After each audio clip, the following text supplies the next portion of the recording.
I'm Oliver Wakeman, and I'm here to talk to you today about my new record, Anam Cara.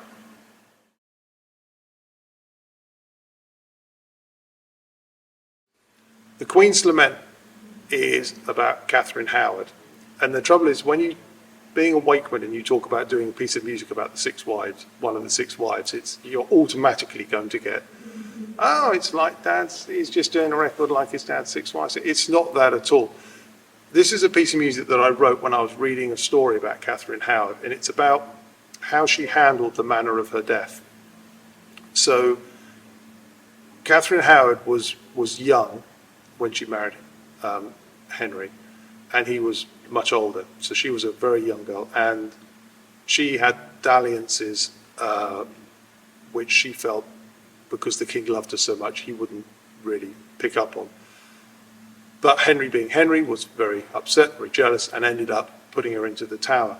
And it's a fascinating story, but the bit that really interested me was the couple of nights before her death. She was in the Tower, and she asked for the block to be brought to her in the Tower so that she could practice putting her head on the block, because she realized that she hadn't actually been a dutiful queen, but if she was going to be beheaded, she was going to die like a queen. And I thought this was a really interesting idea for a piece of music. So it's nothing like Six Wives. It is not a keyboard representation of this. It's actually written almost like a bit like a medieval story or a Tudor story talking about this thing, and it's written as if the Catherine Howard is talking about her life up to this point. And so what happens in the piece of music is she talks about all the things that have gone wrong and how she's going to die in the best way she can.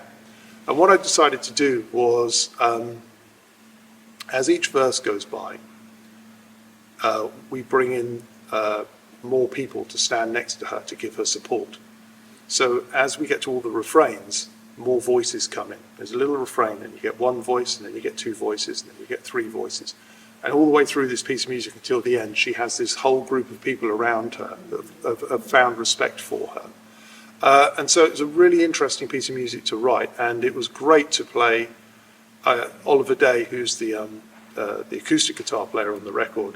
He went to town with mandolins, lutes, he has traditional classical guitar. It was wonderful to listen to all the stuff he came up with.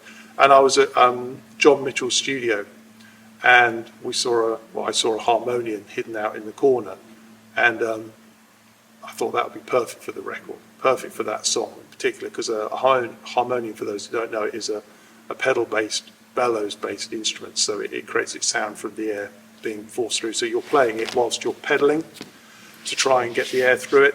Unfortunately, because it was in the hallway, we couldn't hear the track, so I had to record it with John stood the other side in the room counting out the bars to me to tell me where we were in the song. So I couldn't actually hear the music at all. I had to make up my part without even being able to play along to the track. And he sent it to me, and it just fitted in brilliantly. And so that's that track, and I've always really liked it. And I think the build-up of the voices is particularly poignant. So that's the Queen's Lament.